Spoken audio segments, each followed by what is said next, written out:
Today we're talking about something we all hope for as we age, but often don't know how to achieve, the feeling of joy.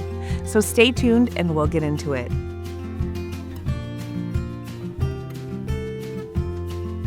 Hi, Dr. Lakelyn here. Welcome to Caregiver Chats. I'm a gerontologist and caregiving advocate for Homestead, an honor company. I'm so glad you're taking the time to join me. These conversations are a space for learning, reflection, and support. I invite you to subscribe to Caregiver Chats on Apple, Spotify, or wherever you get your podcasts. And don't forget, I love hearing from you. You can email me anytime at caregiverchats@homesteadinc.com. Our guest today is the incredible Dr. Kerry Burnight, a fellow gerontologist who's sparking a much-needed revolution in how we think about aging. She's not just talking about living longer, she's showing us how to live better. Dr. Kerry's concept of Joyspan flips the script on aging. It's about expanding the quality of our lives, not just the number of years we live. And for caregivers, this idea is especially powerful. Your mindset and lifestyle don't just affect you, they can influence the aging experience of those you care for as well. In this episode, we'll explore the 4 pillars of Joyspan: give, connect, adapt, and grow, and how each one can help you and your loved one build a more joyful and meaningful life. We'll also talk about why our attitudes, relationships, and small daily habits have a bigger impact on longevity than just genetics alone. So whether you're supporting an aging parent or planning for your own future, today's conversation is full of insights and inspiration. Hi, Kerry. Thank you so much for joining us today. I'm so excited to have you here. I'm excited. This is going to be a terrific chat. I know, gerontologist to gerontologist. We were saying we don't get the opportunity to just sit down and chat as two gerontologists very often, so this is quite a treat. I thought we could start, Kerry, by having you tell us a little bit about your work in aging and kind of what inspired you, and then also share, what is Joyspan? I know that's the title of your book, so if you kind of give us an idea of what that is right off the bat, I think that would set us up for a great conversation. Absolutely. So the way I started in gerontology was the other end of the spectrum from Joyspan. So when we say Joyspan, it's the American Psychological Association's definition of well-being in longevity. And so I started for 20 years working with people who had no Joyspan, and it was suffering. And it was people who had endured absolutely heartbreaking, humiliating, horrible experiences in their longevity. And you get to a point where you think, we have got to figure out how this path led them here. And then you see other older people who are just thriving. And so it was that big switch from my work, which was primarily in elder abuse, neglect, and self-neglect, that I made this switch later on in my career to look into the research of why do some people thrive in longevity and how can all of us do that?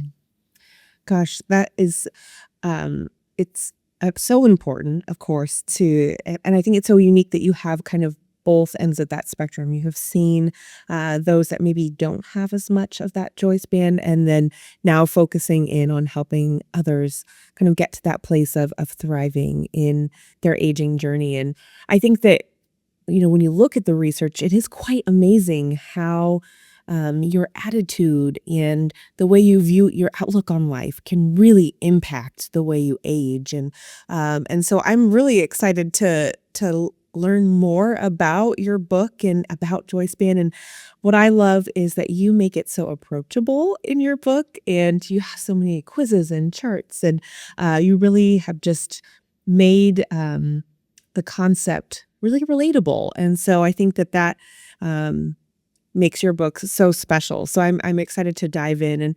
And I think too, or I'd be curious to get your thoughts on why some people are hesitant to lean into kind of the Joyspan, or is it, I feel like in a way it's kind of our anti-aging culture, our ageist society.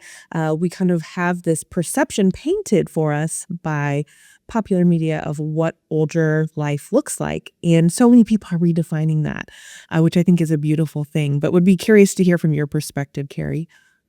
Yes, that's exactly right. So, from the minute we were born, we've been fed the story that it is ugly and old and bad and shameful and horrid to grow older. And yet, Mm, that's exactly what humans do. yeah. And so, I think about when we were 3 years old and we were told the story of Hansel and Gretel. And then the old woman comes out with warts on her nose, and she not only grabs the kids, but her intent is to eat them. And then we say, "Good night, kids." So we have these ideas about aging that are really a part of who we are. And when you think why, like, why is that the case? Why have we made aging out to be the boogeyman? It's because it's so lucrative. So there is a Mm, multi-billion-dollar anti-aging industry that booms when we are afraid of our own selves, of our yeah. own, that it's so awful if we get lines on our neck or if our teeth aren't pearly white or all these things because they make a ton of money. So the messaging is that you've got to avoid it, which we all kind of know isn't possible, but we still kind of go for it anyway. And then what the messaging hasn't put out there because it makes no money is what gets better as you get older. And there is such a robust literature on all the things that get better as you Mm, get older, but nobody talks about them. And so that's why I'm so happy, gerontologist to gerontologist, that we can get into it a little bit yeah. about what does get better as you get older. Oh, absolutely. And I know in your book you kind of break it down into a couple different pillars. So would love for you to share that. But I agree. I think that we're conditioned. There are you even look at like the 100th day of school and everyone dresses up as grannies and I think that you're so right. It's just ingrained in us and to see aging really just from one perspective, and it's not necessarily a positive one, but to your point, so much gets richer as we get older. We gain so much wisdom and experience and knowledge, and confidence in ourselves. And we've learned so much over that time. And so I think I try to catch myself if I'm being ageist and sometimes call out like Yes. my husband, which I know he doesn't appreciate always, but just to help us and now that I'm raising children, to really be mindful of how we talk about older people and engage with them and value them because unfortunately in our American society, that's just not the case. So what in your book, Carrie, and from the literature, what are some of those pillars, those things that do get better with age that people can lean into? So, what gets better as you get older that the research shows us? So, this is not just opinion, and this is the opposite of toxic positivity, which is something that I cannot stand. Instead, the reason that this is so important is that when you believe something, you then, of course, are bringing that to pass. So, research out of Yale, Becca Levy, showed that people who expect their age beliefs were that there is also good in addition to the challenges, live 7.5 years longer than those who expect it to be all decline. So, the research shows us that you care less about what other people think of you. And that is really liberating. And I'm only 55, but I'm already getting some of that now. And it really feels way better than my 40s, 30s, or 20s. Other things are you appreciate your social connection more. Mm, You have an easier time finding like your people. So, when we were younger, it just like whoever was maybe the most fun, we would try to hang out with them. But as we get older, you go, oh man, this person, I really like them and they really appreciate me. And these friendships can be so much sweeter. We have a greater potential for appreciation of nature and mm, music and the potential for a deepening spirituality and acceptance. And so, because of those things that get better, we can experience aging differently than if we were just entirely focused on the things that get worse. And things do get worse as we get older, right? It's rough to get a chronic condition. It's rough to lose a partner. Caregiving, as you well know, can be incredibly all-consuming and difficult. Mhm. But it's because of the very real challenges of aging that we need to fortify ourselves for these long lives. Otherwise, it's a double whammy, right? So these hard things happen, and we don't have the interior fortitude for them, and that is the results in so much suffering. And that's the Mhm. part that I just I've had enough of it. Like watching people suffer for 30, 40 years is no longer an option for us, because we don't have to. As caregivers, we don't have to, and as people aging ourselves, we don't have to. Mm. Gosh, you shared so many, great things within there. And I think too, and I think you might have mentioned it, sometimes we are self-fulfilling prophecies too, So if we think, oh, I'm only going to decline as I age, or there's only going to be bad things that happen to me, then, you kind of you follow that You'll be path. right. Yeah, you'll be right. Yes, yes. And so I think that it's so wonderful that you brought up, kind of building up our resiliency on kind of those positive sides of getting older can help balance out the challenges that can come with aging, and you can kind of counterbalance, the good with the bad, and that can kind of bring you through some of those really challenging times. That's exactly right. And I use the physical as an analogy. So we know that strength is incredibly important, agility, flexibility, and cardiovascular health. And we wouldn't start like, oh, start that stuff when you're 80.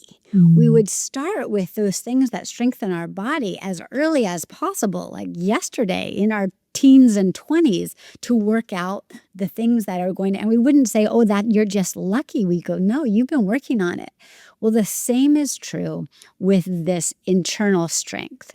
And so what we found was that people who are by choice doing the things that are going to make them strong internally, they have a very different aging trajectory. And so within the Joyspan matrix, there are 4 things that the research shows that people across the board who do these things, these are the ones who thrive despite hard circumstances. And so the first one of those is that they continue to grow. And these are all verbs because unfortunately they all take effort. But also fortunately they take effort because it's not just genes as people suspect it is. In fact, genes play less than 25% of how you're going to age and what your longevity Mhm. is going to look like. So we've got 75% wiggle room in order to make these differences. So anyway, with this first pillar about growing, it's about continuing to have challenges and to do hard things, and to think when you were younger, you had things that you had to, like, okay, get on that diving board and, jump off. That's rough. So we have to keep having goals and keep doing things that push ourselves. And they're not always things that other people can see. For example, I have a patient right now who I'm working with who is living with ALS, a very big diagnosis, and is still continuing to grow. And how her continued growth is that she has gotten into working with young people, and she's having some young people come into the home, and with her voice assisted technology, she is doing something that she's so gifted in, which is storytelling. And Mhm. so, I look at her and I think, wow, you are continuing to grow when you've been given such a really hard diagnosis. Yeah. And yet I make excuses for myself, like, oh, I guess I'm too old for that. And I think, no, you know what? We got to keep growing and keep going and get a little Mhm. creative how to do that. So yeah, that first that first element is growth. And then the second one is connection. And you know so well, in fact, I think we all do by now, that chronic loneliness is as dangerous as smoking 14 cigarettes a day. Yeah. And that the only way to have this kind of connection is to be that one who reaches out. So it's being that friend who makes the first move, whether it's texting, remembering that, today is the 1-year anniversary of your spouse's death, or whatever it is, being that friend who drives another one to chemo or reaches out, makes the plan. And my patients who say how lonely they are, we always start there. And I say, ugh, it's so awful to feel so lonely. And they'll say, nobody calls me, nobody reaches out, nobody plans anything special. So, of course, then I listen, and then I say, now tell me about things that you've done in terms of reaching out to other people. And then we always get a big lull in the conversation. They say, well, I haven't done that because I'm waiting for other people to do that to me. And then we go, okay, we're going to make a little switch there, that in these 100-year lives, the only way to have the connection that we need to thrive is to be the one who's putting yourself out there. And it kind of takes kissing a lot of frogs. So you got to get a little bit of a thick skin in terms of reaching out. But when you do, it really does pay off. And so we got the first one is grow. The second one is connect. The third is adapt, because we know that there are going to be changes. Yes. And that adapting both to external changes, but also internal situations, really makes a difference. And there in the book, we talk about what the science shows us on how to do that, because it isn't easy, and it doesn't just happen. Because a lot of these things, we don't want to have to adapt to that. Like, I don't want to adapt to my husband's Alzheimer's disease.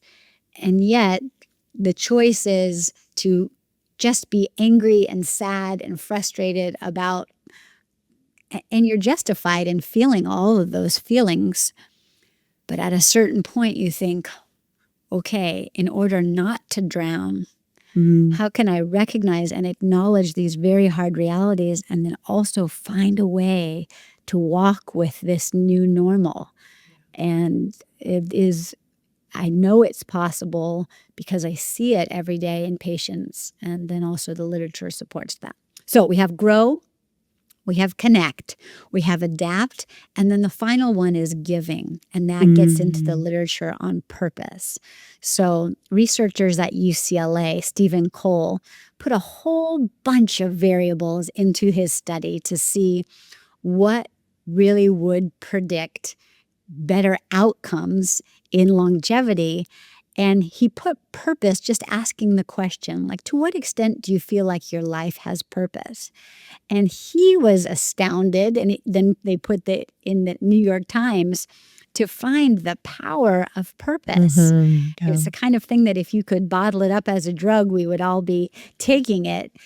And purpose doesn't have to be big. In fact, it's almost always small. So maybe you have lemons in your backyard, and maybe you pick them off and you go next door and you say, I've got some lemons I wanted to bring over.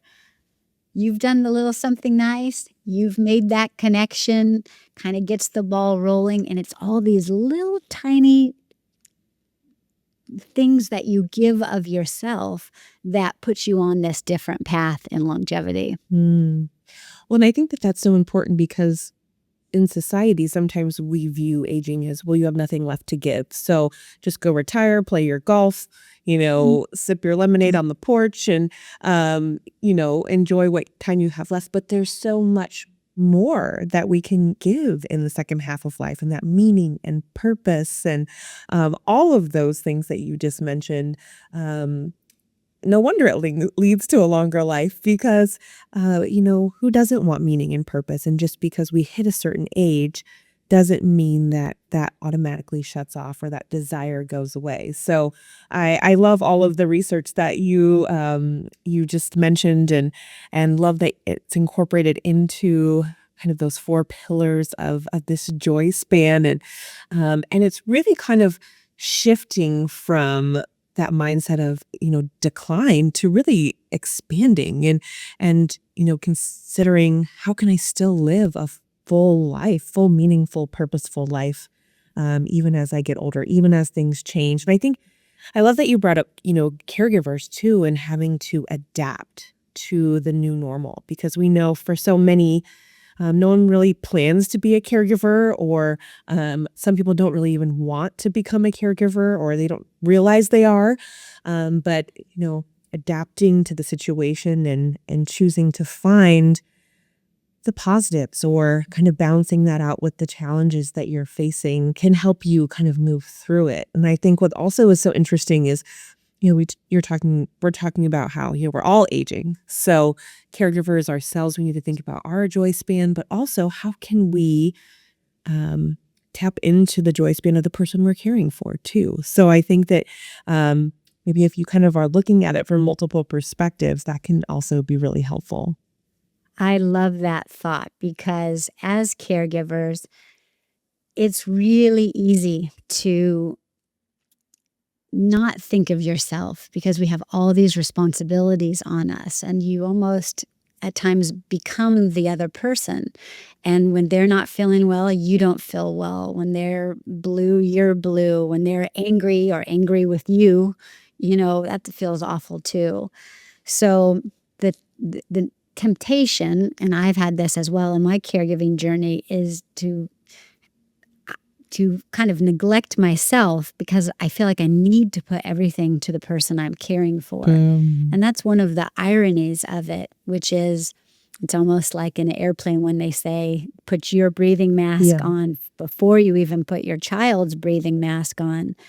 But in these instances, it is the ability to think, I'm aging too. And even if I'm younger than the person I'm caring for, like, I matter too. And I am not selfish to be thinking about what is the quality of my life, and how can I be taking some small steps to give myself some attention and some focus on my well-being and on my own satisfaction. And ironically, then, once we give ourselves the grace to have some attention on ourselves, then we can then turn to the person that we are caring for, and then also be saying, gosh, you know what, this helped me a little bit, and maybe this would help you, or at least have these conversations. Because what I know for sure is that a long life, even a long life in pretty good health, doesn't mean much if you don't like your life. And that we want to look at older people who are thriving and just think they are this lucky anomaly. And yet, as gerontologists, when we're lucky enough to have these conversations, all of those people have stuff too. And so my mom, for example, is 96 years old, and she has adopted all of these practices and puts a lot of time and effort into it for about 20 years now. And when people say, oh, your mom is just lucky, I then am happy to share, or, I always do share that, yes, she lost her husband, and she has congestive heart failure, and she's had the double knee replacements and lives in chronic pain, and her son had leukemia, and she went through bankruptcy. So there isn't anybody who goes through these long lives entirely unscathed. Yeah. And when we realized that, we recognized, okay, we're going to have stuff. And what can we do to try to make the most of our lives with the stuff that we have? And I started in the beginning talking about when I worked with patients who were suffering so much, who ended up entirely alone and just feeling just like, what is the point? Like, why am I even still alive? And it isn't ever too late. And that was something that was big. So I had a patient who had endured everything you can imagine, and he was really feeling awful about it and really hating his life. And we slowly started incrementally putting in place these 4 verbs of emphasis of what he was doing. And his life changed so radically. And we started this process when he was 87, and it gave him, until he passed away 4 years later, such a new lease on life. And so sometimes when I see people giving all their effort to the physical parts to it, of making sure they're doing cardio and strength training, I think it's good, but it's just half the equation. Right. So how are you connecting with other humans? How are you thinking about adaptation? How are you thinking about your growth and your giving? Then we get the whole package, and that gives us more in order to implement those practices with people that we're caring for. Gosh, well, that example of that gentleman makes my heart so happy to hear that he was able Yes. to end his life kind of more on a high note, if you will, as opposed. Yes, and people will say often, is it too late for me? Yeah. Is it too late for my mom? Is it too late for my grandmother? Isn't it just the case that if you are unhappy or, feeling like, ugh, I don't like this life, isn't it that just the case? And it can be, but it doesn't have to be. Yeah. And so I think the messages start with your own Joyspan and think about, am I actually doing all of these 4 things on a regular basis? And then it puts you in a better position to share the concept or share the book with other people in your life, so you guys can, talk about it and think it through. And I've had some people with their arms crossed say to me, listen, aging sucks. I hate everything about it. I am miserable. I have X, Y, and Z going on. There's no way that I even want to have a long joy span. And that's, of course, that's your choice. If you want to choose more suffering, nobody can do it for anybody else. But I've also seen that even with people who have, come to me like that, I've said, okay, well, what the heck? What if we just tried one of this? Like, there's a joy practice in the book where it's just doing a checklist of things that you have any curiosity about. And it could be bird watching or Bitcoin or computer programming or French literature. So you just do a checklist. It takes a minute. And then when you find anything that interests you, you can then pursue it a little bit and then find other people who have those interests and then find that maybe that's something that you could give. So small practices actually can change lives quite a bit. Oh, absolutely. Well, and I would imagine too, if you are a caregiver and an adult child and you're seeing kind of your parent or a loved one, family member, kind of with that attitude, just getting a little curious and asking some questions about things that they are interested in, might help you and them kind of discover those little opportunities to engage or give and grow. And I think too, when we think about family caregivers, sometimes we're so focused on the caregiving part, the give, which can be a good thing. It can feel, good to us. But I think it's important to remember, that you can still receive something from your care recipient. It can be more of that care partnership. And so, continuing to ask the person that you're caring for maybe their advice or their help in small ways that they're able to contribute can give that sense of meaning and purpose. And so I think just getting curious, learning a little bit more, asking some questions, and maybe, Kerry, you have some kind of good conversation starters or good questions to ask that would be helpful in these kind of situations. Yes, I absolutely love what you just said. That's exactly right. That is so easy to get caught up in the sort of roles that, like, I'm, quote, giving the care. And I even like your use of the term, like trying to, in our mind, think of it, okay, this is a care partnership. And in this partnership, it goes both ways. And so asking for real authentic help from the person that you're providing care for can feel weird, but I've seen it be so beautiful. So this other woman that I'm lucky enough to be friends with, her life really turned around when her adult daughter, who was providing the care, finally said, she actually broke down and cried in front of her mom, and she just said, Mom, it breaks my heart that you are hating your life so much. And I just wish I knew how I can help. Mm. And then the woman, just like you said, by being curious and stopping talking for a little while, she let her mom talk. And what her mom said is, I don't feel like I have anything to give. This doesn't feel like me. I am so frustrated that I am not mobile when I used to do all the errands and I used to be the one entertaining. And I feel really awful. And so then the daughter was able to say, you have so much value and I need your help. I need your help so much, Mom. And here are the things I could use help with.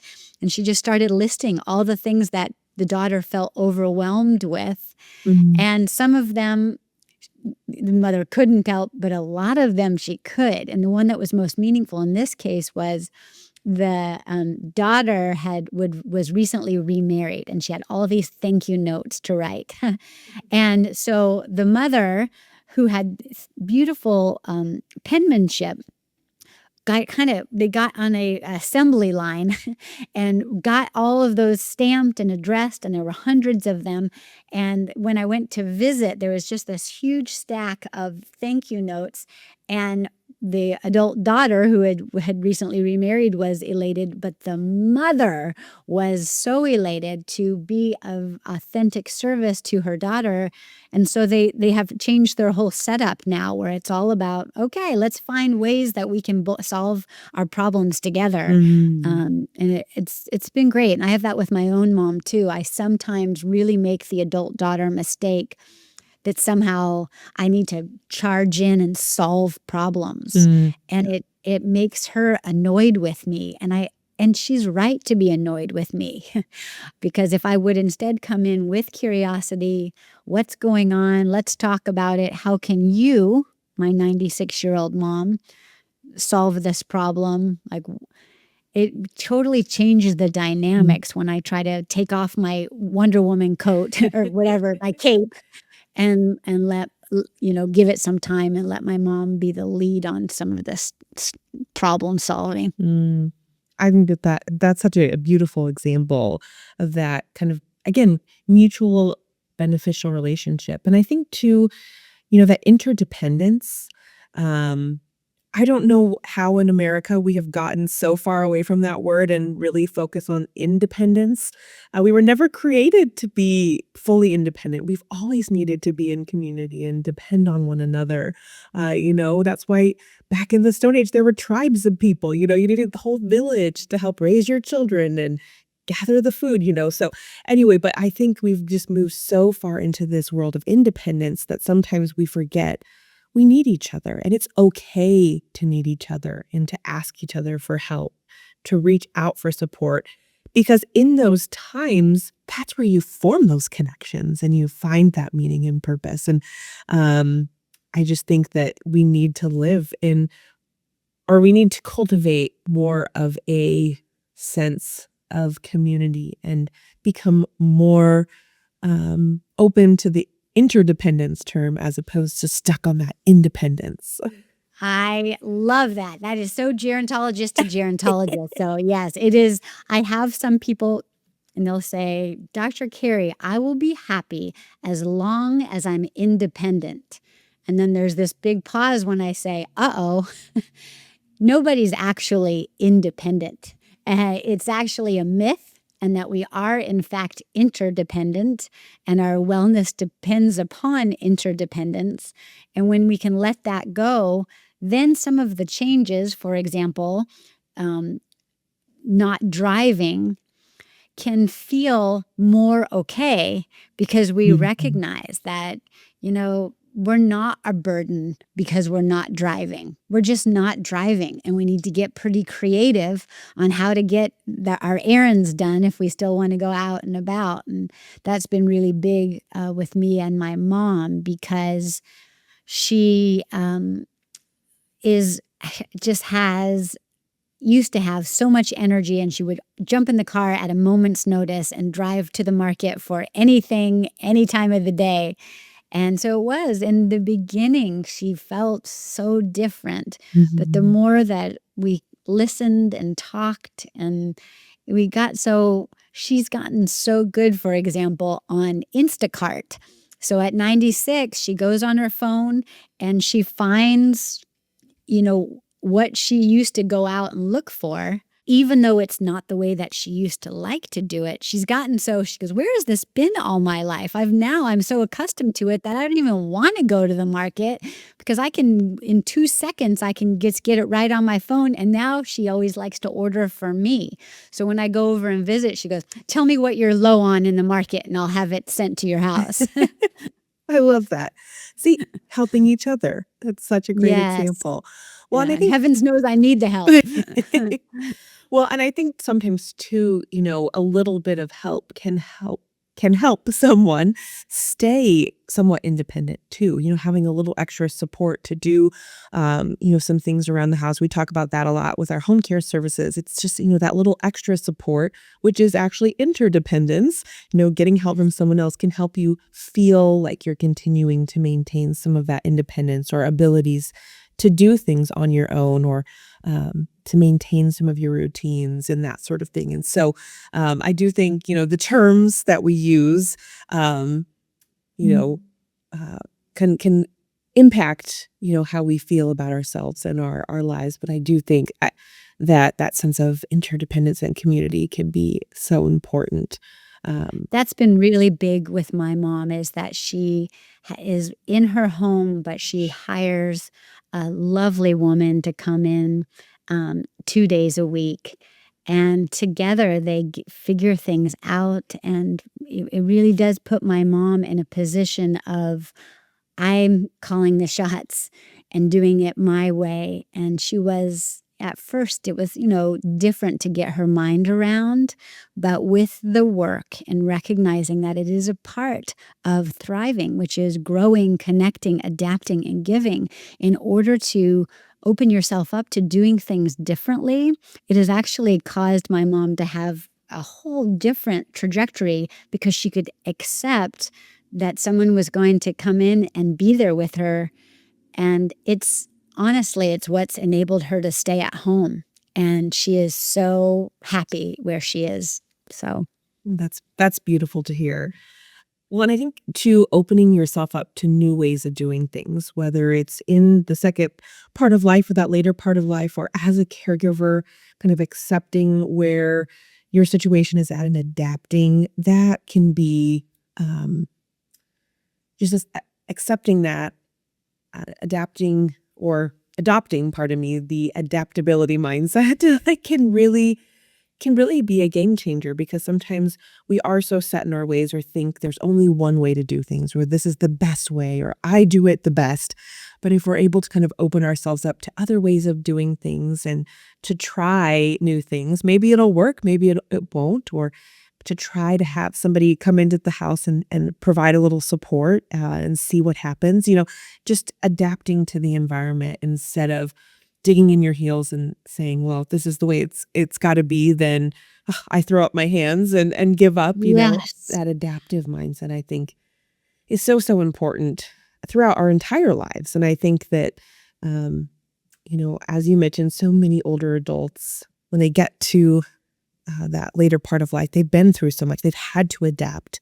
And so with that comes a lot of learnings and wisdom. And so I think that's also just something so important that we need to cherish in our older generations and learn from and ask for their, help and advice. And as a caregiver, I think sometimes too, we forget, we can ask our parents for advice. Maybe if we're having teenager issues or, a situation at work, continue to ask for advice and wisdom because that gives that meaning and purpose.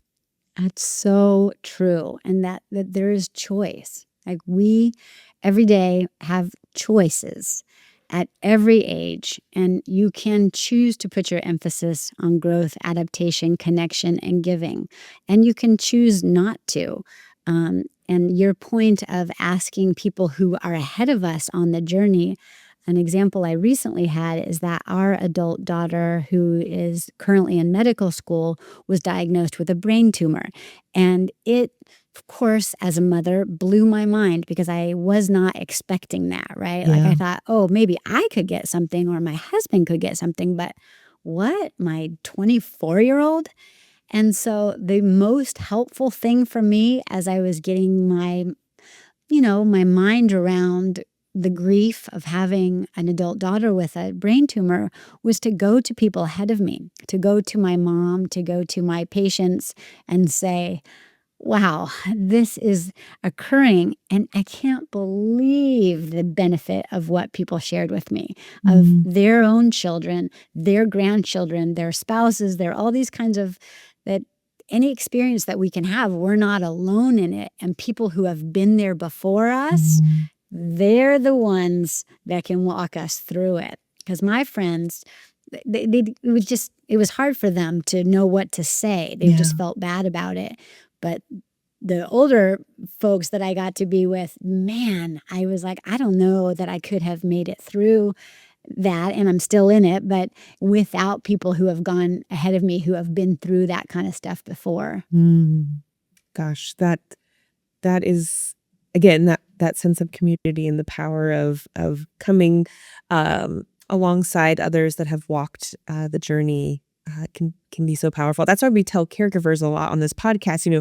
Connect with other caregivers, those who have gone before you in this journey, because so often you do feel alone, or maybe your peers aren't in the same caregiving scenario or life stage, and so connecting with others who have had similar experiences or gone through it. That sense of social connection alone is so beneficial, but to learn and grow from one another and support one another can be just so powerful. Yes. And that relationship with family caregivers and paid caregivers can be so beautiful as well. Yeah, most So, certainly. there have been times where in not with my mom, but in other caregiving arrangements, I felt really like anything I did was, quote, wrong, and that the Mhm. person I was caring for, like, didn't appreciate any of the efforts that I was making, and it was very disheartening. And, in this scenario, I was a family caregiver, and then there was also a paid caregiver who came, and we would then kind of debrief and sit together and say, gosh, I did this, this, and this, and I thought he would like that so well, but actually said how much he hated it and how unhappy he was. And just having those conversations, we could kind of chuckle, right? We could go, I know, but you tried, right? You got out there, you did it. I tried it, you tried it. It was just, it is, you have such a good point that, these shared experiences, they help. They help to have somebody to talk to about it. Absolutely. Well, Carrie, I've loved our discussion and talking about Joyspan and all of these four pillars of let me see if I can remember them: growth, connection, adapting, and then I'm blanking on the fourth.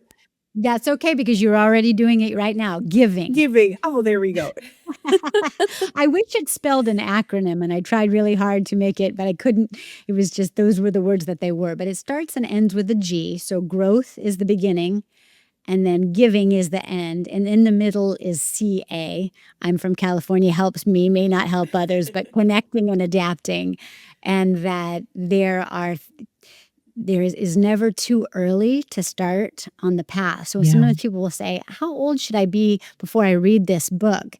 And so it's like, yeah, as long as you're aging, which you are starting in your 20s, read this book now, because what improves your life between the ages of 33 and 34 will also improve your life between the ages of 93 and 94. So I think the way to do it is to start with yourself, like really understand what the literature on longevity teaches us. And then if it's helpful to you, then share it with other people. And we're finding that a lot in a lot of book clubs. People are saying, oh, I started it, but then I shared it with my mom, and then she shared it with her mom. So it seems to be going up that way. Wonderful. Well, and we'll be sure to include the link to where people can find your website and your book in the show notes, and so that they can read more about Joyspan and all of this great research that goes into these four pillars, and can continue to follow your work, Dr. Kerry, because it's just wonderful that you are helping people lean into the joy and adapt that kind of growth mindset and leave behind the mindset of decline, because while we are getting older in our kind of chronological age, it doesn't mean that we have to um, you know succumb to those ageist kind of, or the ageism that we've kind of grown up knowing. We can redefine what it means to grow older and to have a long, fulfilling life. And so I think that's a beautiful message, and one that I'm right there with you, cheering you on. And thank you so much for sharing, for writing this book, and for inspiring joy in so many people. Well, I love this podcast, and I'm so grateful to be a part. And I will continue to listen to the caregiver chats and your work. And I just thank you so much. A joy-filled thank you to Dr. Kerry for joining me today and sharing such a refreshing and empowering approach to aging. Her message is a beautiful reminder that joy doesn't have to fade with age, but in fact, it can grow. To all of our caregivers listening, your Joyspan matters. The way you care for yourself, the mindset you bring, and the connections you nurture, these are all part of building a life that feels meaningful and well-lived at any age. If today's episode encouraged you or inspired you, I'd love it if you'd subscribe, leave a review, or share it with a fellow caregiver who might need a little joy today. And you can always reach me at caregiverchats@homeinsteadinc.com. You can also follow us on social media at Homeinstead Inc. for updates and caregiving tips. Thanks for listening, and please remember to take good care of yourself while you care for others. Caregiver Chats is brought to you by Homeinstead. If you're looking for in-home care to support you on your caregiving journey, please visit homeinstead.com to learn more.